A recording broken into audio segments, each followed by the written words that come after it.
اب دیکھیں اس میں کوئی دو رائے نہیں ہے کہ اس وقت judicial politics supreme court of Pakistan عروج پہ ہے۔ اگر ہم اس پورے ایپیسوڈ کو باریک بینی سے اس کا جائزہ لیں تو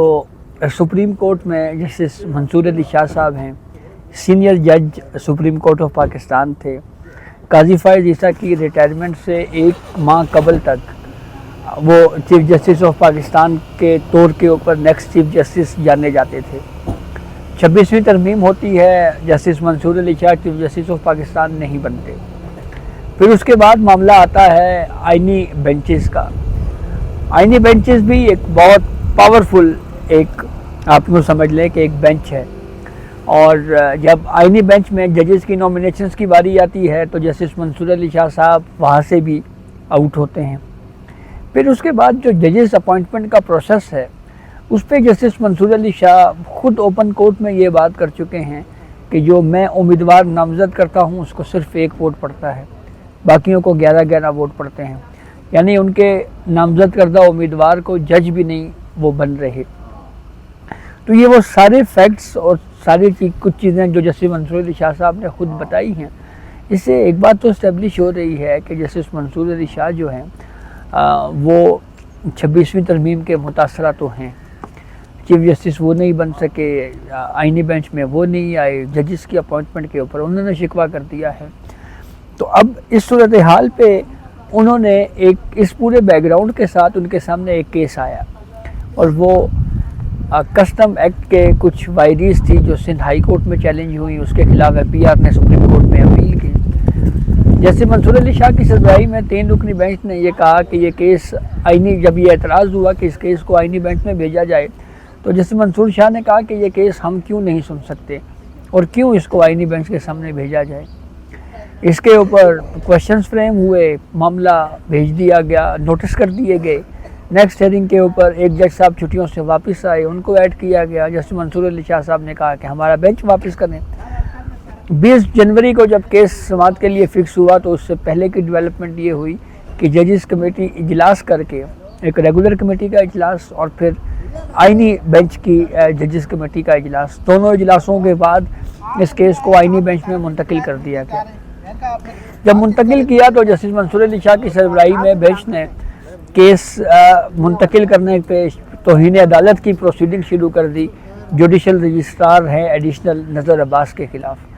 اور پھر پروسیڈنگ آگے بڑھاتے ہوئے اوپن کورٹ میں یہ بھی کہہ دیا کہ ہم ججز کمیٹی کو کنٹمپٹ آف کورٹ کا نوٹس بھی جاری کر سکتے ہیں۔ اس کیس کا فیصلہ اب محفوظ ہے۔ ممکنہ طور کے اوپر اگر اس کا فیصلہ سنایا جانا چاہیے تھا تو میری رائے میں کل اگر سماعت مکمل ہوئی تو کل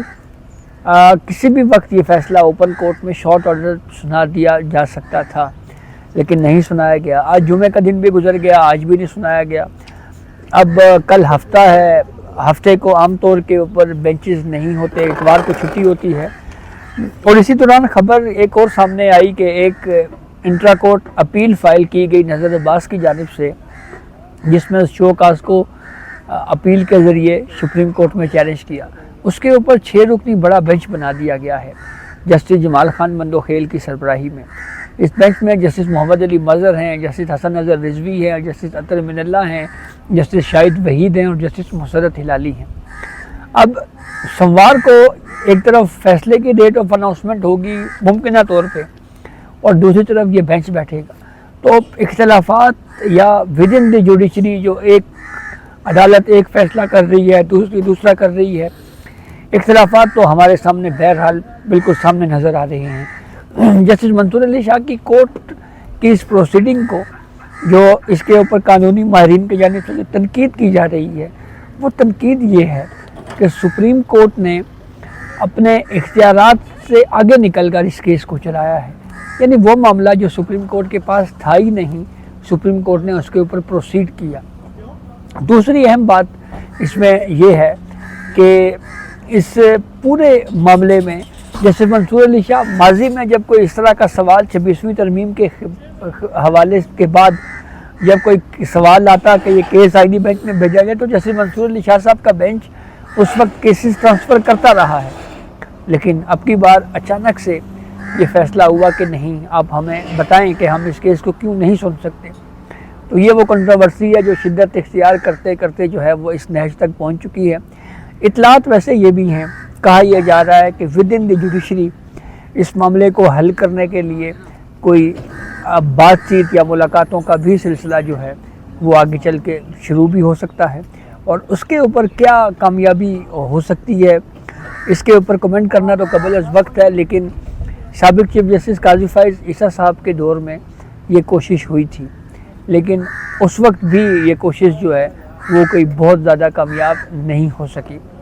ویسے اس کے اوپر ایک ویو یہ ضرور دیا جاتا ہے کہ اگر کوئی ڈفرینس ہو رائے میں یا کسی نقطۂ نظر میں، جیسے قانون کی آئین کی تشریح میں،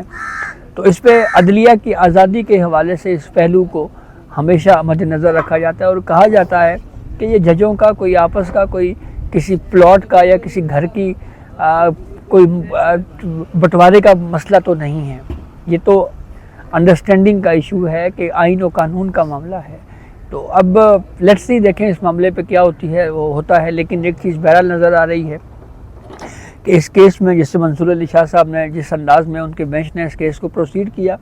اس میں 26ویں ترمیم کو زیر بحث لایا گیا، اس کے ایک حصے کو۔ وہیں پہ دوسری جانب پھر بینچ میں جو تبدیلی ہوئی اور اب بڑا بینچ بن گیا ہے، تو اب سوموار کو ممکنہ طور کے اوپر پہلی ہی پروسیڈنگ کے اوپر یہ ساری کارروائی روک دی جائے گی۔